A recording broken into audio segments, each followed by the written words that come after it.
الحمد لله رب العالمين والصلاة والسلام على سيد المرسلين أما بعد فأعوذ بالله من الشيطان الرجيم بسم الله الرحمن الرحيم مل کر پڑھیں الصلاة والسلام علیک یا رسول اللہ وعلی آلک وصحابک یا حبیب اللہ۔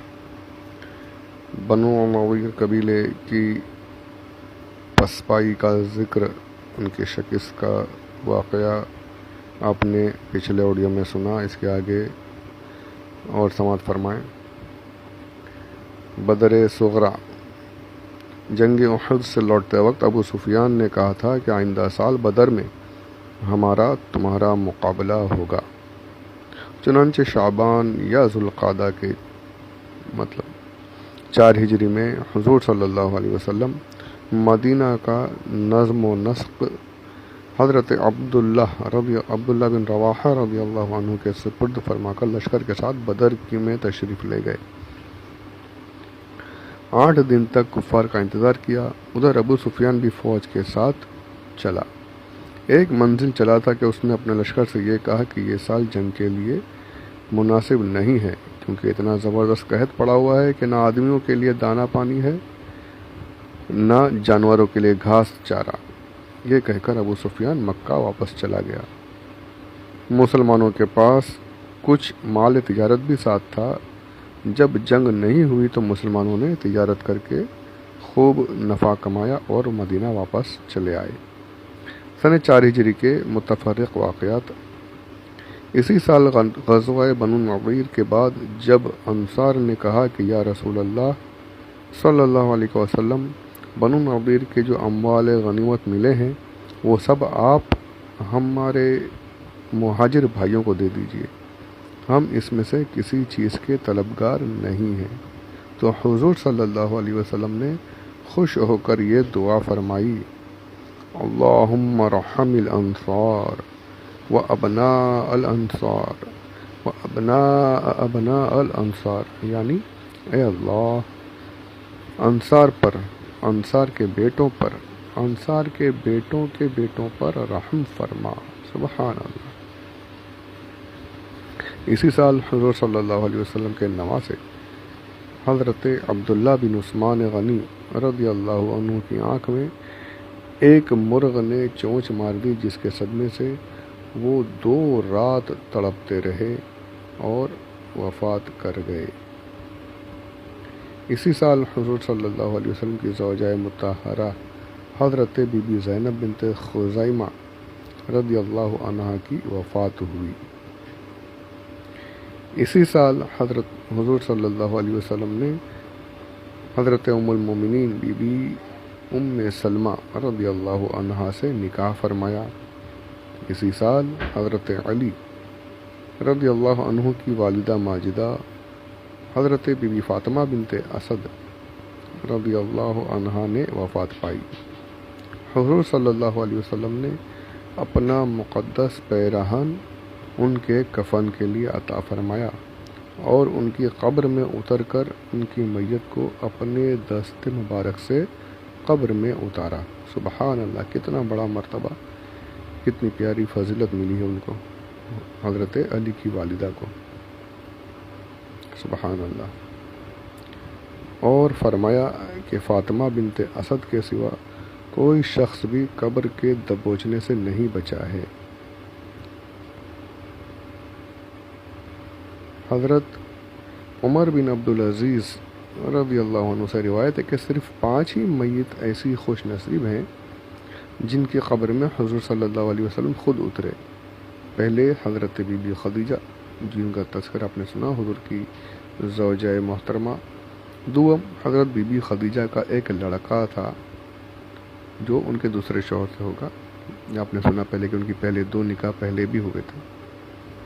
سوم عبداللہ مزنی، جن کا لقب مزنی ہے یا مزنی ہے، جو بھی، ان کا لقب ذوالبجادین ہے۔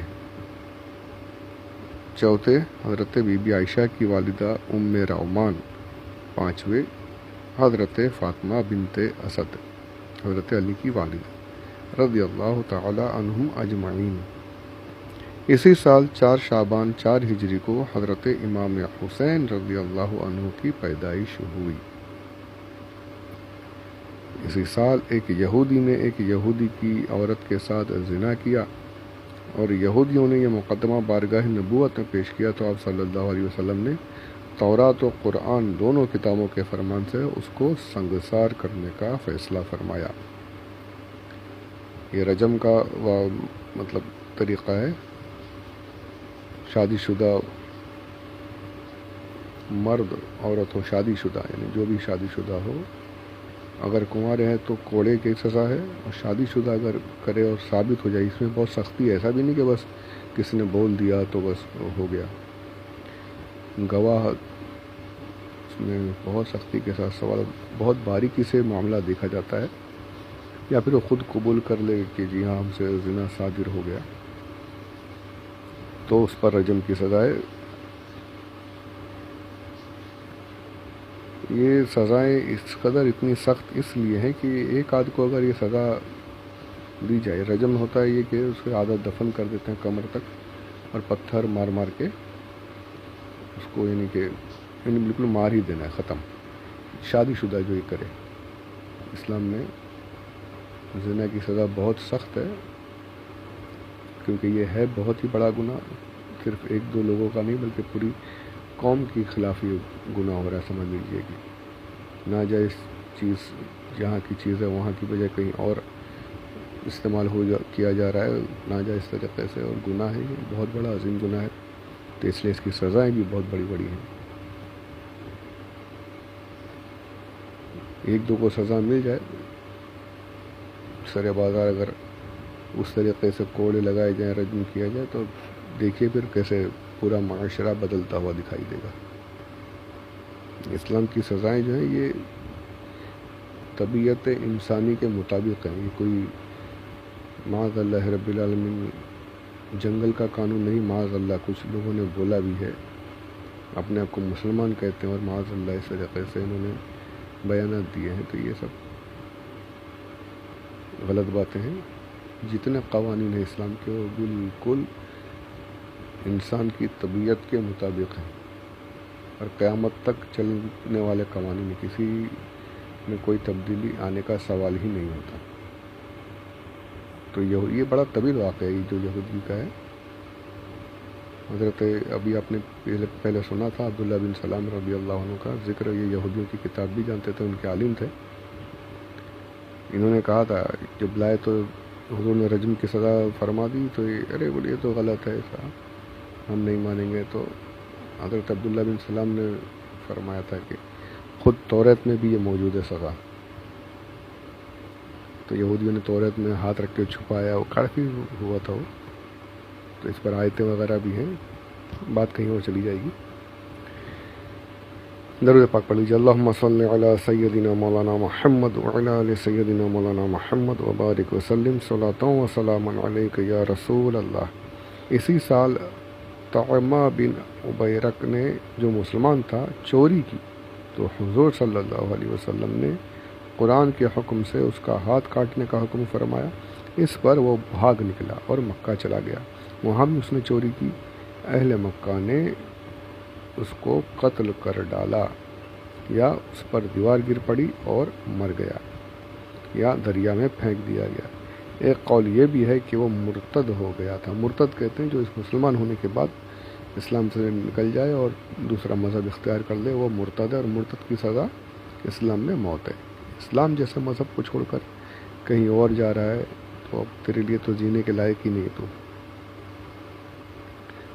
حضور صلی اللہ علیہ وسلم نے ہاتھ کاٹنے کا حکم دیا، بھاگ گیا۔ تو اب دیکھیے کیا ہوا، وہاں صرف ہاتھ کٹتا، چوری سے باز آ جاتا، پر نہیں، وہاں گیا تو جان سے ہی چلا گیا۔ تو سرکار کی نگاہ نبوت جو ہے یہ سب کچھ دیکھتی ہیں، اور اس کے مطابق ایک اور بڑا ہی پیارا واقعہ ہے اس کے معاملے میں، آگے ہے ذکر تو کہہ دوں، حضور کی نگاہ نبوت کیسی ہوتی ہے صلی اللہ علیہ وسلم۔ ایسے ہی ایک چور کو لایا گیا، سزا کیا ہے، ہاتھ کاٹ دیا جائے۔ سرکار نے اسے دیکھا اور ارشاد فرمایا اسے پھانسی پر لٹکا دو، اسے مار دو، جان سے مار دو۔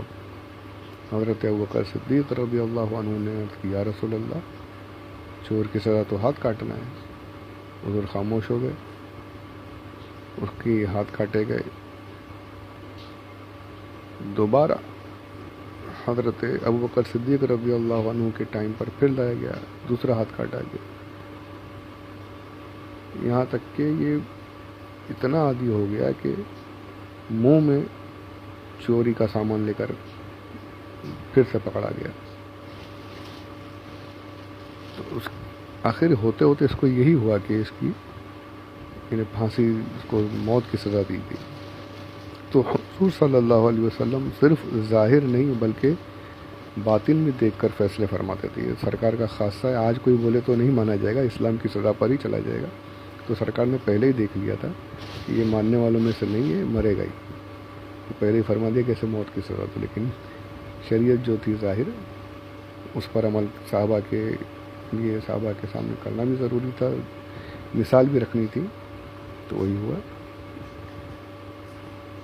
تو بہت سے واقعات ایسے ہیں جو سرکار صلی اللہ علیہ وسلم کی قانون سازی پر دلیل کرتے ہیں، صرف قانون داں پر نہیں.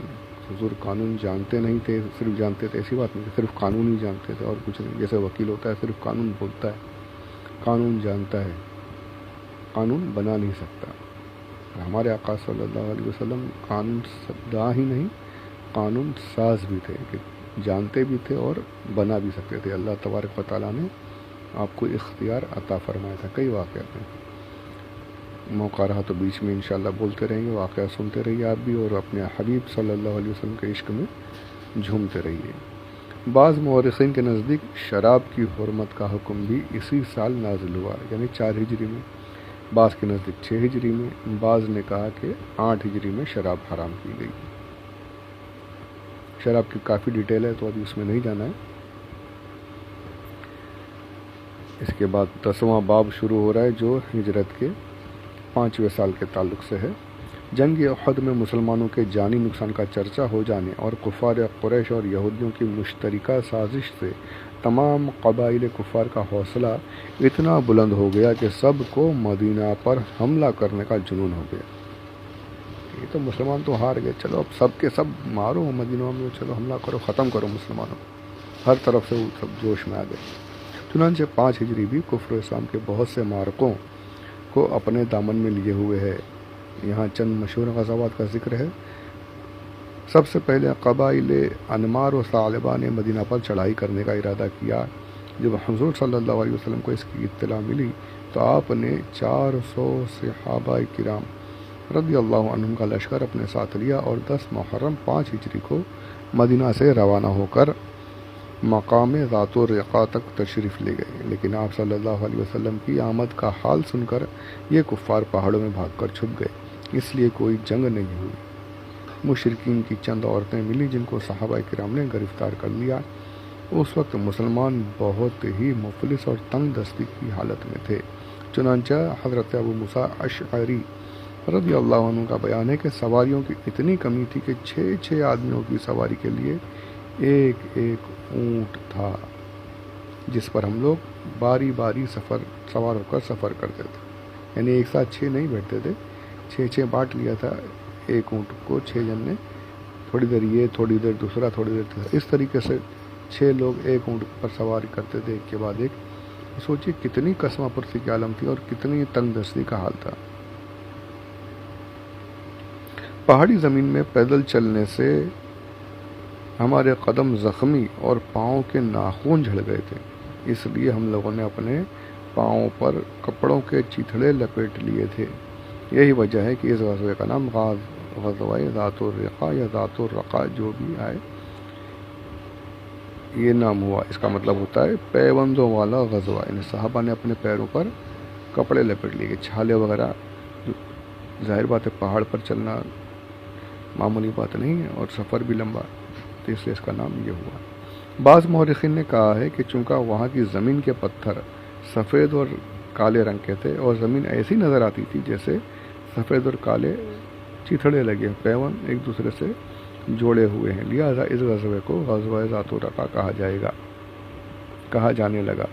اور بعض کا قول ہے کہ یہاں پر ایک درخت کا نام ذات الرقا تھا، اس لیے لوگ اس غزوہ کو ذات الرقا کہنے لگے۔ ہو سکتا ہے کہ یہ ساری باتیں ہوں، روایتیں بہت آتی ہیں آج کی طرح سے، یعنی کمپیوٹر اور ریکارڈنگ کا زمانہ نہیں، صرف دماغ سے یادداشت پر سارا معاملہ چلا ہے۔ یہ یادداشت پر تو بڑا ہی پیارا واقعہ، میں نے پھر ابھی میری پرانی جو ڈائری اس میں دیکھا پڑھا تو دل واپس بہت خوش ہوا الحمدللہ، کتنا یعنی ان لوگوں کو یاد کتنا دماغ تھا۔ اللہ اکبر، سن لیجیے آپ بھی محظوظ ہو جائیں گے۔ میں نے پہلے بھی کہا تھا کہ عرب میں حضور صلی اللہ علیہ وسلم کی تشریف آوری کا ایک بڑا سبب عرب کی یادداشت بھی ہے۔ تو یادداشت کیسی ہوتی تھی وہ بھی ایک سن لیجیے۔ امام ترمذی جو بہت بڑے امام ہیں حدیث پاک کے، جامع ترمذی جو پڑھتے ہیں ہم لوگ، وہ انہی کی لکھی ہوئی ہے، انہوں نے ہی احادیث کو جمع کیا ہے۔ بڑھاپے میں ان کی آنکھیں چلی گئی، یعنی روشنی ختم ہو گئی۔ ایک مرتبہ اونٹ پر سوار ہو کر اپنے غلام کے ساتھ کہیں تشریف لے جا رہے تھے، اونٹ پر بیٹھے ہوئے تھے، جاتے جاتے آپ ایسے جھک گئے اونٹ پر، اونٹ کی پیٹھ پر ہی جھک گئے اور پھر اونٹ آگے بڑھا۔ تو آپ کے غلام نے کہا کہ حضور آپ جھکے کیوں؟ تو آپ نے جواب دیا کہ یہاں پر ایک پیڑ ہے نا، درخت ہے ایک، جو اونٹ پر بیٹھا اگر کوئی بیٹھا رہے تو اس کو لگتا ہے، یعنی اس کی شاخیں اسے چھو جاتی ہیں، تو اس لیے میں جھک گیا کہ وہ درخت کے نیچے سے نکل جاؤں۔ تو غلام نے کہا کہ حضور یہاں تو کوئی درخت ہے نہیں، کوئی پیڑ نہیں ہے۔ تو آپ نے کہا اونٹ کو فوراً روکو۔ اونٹ روکا گیا، بتایا کہ جاؤ جا کر آس پاس پوچھو جلدی یہاں کوئی پیڑ تھا یا نہیں۔ غلام گیا، لوگوں سے پوچھا تو کہا ہاں جی یہاں ایک پیڑ تھا تو صحیح، بہت کافی عرصے پہلے ایک درخت تھا، اور واقعی اس میں اونٹ پر کوئی بیٹھا ہو تو اس کی شاخیں اس اونٹ پر بیٹھنے والے کو لگتی تھی، اور اس لیے لوگ جھک کر اس کے پیڑ کے نیچے سے نکلا کرتے تھے۔ تو غلام نے آ کر کہا کہ جی لوگ کہہ رہے ہیں یہاں پر پیڑ تھا، اب سے کاٹ دیا گیا ہے نہیں اب۔ تو آپ نے اب کہا الحمدللہ، اس کا مطلب یہ ہے کہ یہاں پر پیڑ تھا، میری یادداشت صحیح ہے، یعنی آنکھ کی بینائی جانے سے پہلے کافی عرصے سے پہلے آپ اس مقام سے گزرے اور پیڑ کے نیچے سے آپ جھک کر نکلے، تو اتنے سالوں پرانی بات وہ جگہ آپ کو اس قدر مطلب برابر ذہن میں فٹ تھی، اب تو آنکھ سے دیکھ نہیں رہے پر پھر بھی صرف وہ اس ایریے سے گزرنے پر آپ کو یاد آ گیا کہ یہاں پر ایک پیڑ ہے اور اس کے نیچے سے جھک کر نکلنا ہے، اتنی ذہانت تازہ تھی۔ تو اب کہتے ہیں کہ الحمدللہ میری یادداشت صحیح ہے، اگر یہاں پر پیڑ نہیں ہوتا تو میں یہ سمجھ جاتا کہ میری یادداشت کم ہو رہی ہے اور اب مجھے حدیث شریف بیان نہیں کرنی ہے۔ سبحان اللہ، یعنی حدیث بیان کرنے کا اتنا شوق، اور اس کی شرط جو ہے کہ یادداشت بہت قوی ہونی چاہیے۔ اس کی تو بہت ڈیٹیل ہے کہ حدیث کون بیان کرتے تھے، آج کل یہ بس عام بیٹھے بیٹھے باتیں کر دیتے ہیں۔ حدیث میں یہ حدیثیں کیسے پہنچی وہ پڑھیں تو ہاتھوں کے طوطے اڑ جائیں، کتنی محنت کی ہے ان ائمہ کرام نے اور راویان نے۔ تو یادداشت کا میں نے کہا کہ اتنا لوگوں کو دھیان رہتا تھا، اور حدیث کا اتنا شوق کہ اگر کمی ہو گئی ہے تو اب حدیث شریف بیان کرنا بند کر دوں گا، تاکہ کوئی مجھ پر یہ نہ کہے کہ ان کی یادداشت چلی گئی تھی اور میری روایت ضعیف ہو جائے۔ اتنا انہیں خیال رکھا گیا تھا۔ تو یہ یادداشت پر ایک بات آ گئی تو میں نے عرض کر دی۔ درود شریف پڑھ لیجیے۔ اللہم صلی علی سیدنا مولانا محمد وعلی آل سیدنا مولانا محمد وبارک وسلم، صلاۃ و سلام علیک یا رسول اللہ۔ مشہور امام سیرت ابن سعد کا قول ہے کہ سب سے پہلے اس غزوے میں حضور صلی اللہ علیہ وسلم نے صلاۃ الخوف پڑھی۔ صلاۃ الخوف نماز کا طریقہ ہے، دو پارٹی بن جاتی ہے، پہلی پارٹی پہلی رکعت پڑھتی ہے، دوسری حفاظت کرتی ہے، پھر دوسری حاضر ہوتی ہے، پہلی والی جا کے حفاظت کرتی ہے۔ کافی ڈیٹیل ہے، یہاں پر ابھی وہ ذکر کرنا طوالت کا باعث ہے، اور ویسے بھی کافی وقت ہو گیا ہے، تو انشاءاللہ اس کے بعد کے واقعات اگلے آڈیو میں کل نہیں بولتا، کل اس لیے نہیں بولتا ہوں کہ پتہ نہیں کل کون سا کام نکلا ہے، جیسے پچھلی بار میں نے ریکارڈنگ نہیں کر پایا تھا، تو انشاءاللہ اگلے آڈیو میں سنیں گے۔ اللہ تبارک و تعالی مجھے بولنے کی اور آپ لوگوں کو سننے کی توفیق رفیق عطا فرمائے۔ اور ساتھ ساتھ یاد رکھنے کی توفیق عطا فرمائے۔ وما علینا الا البلاغ المبین۔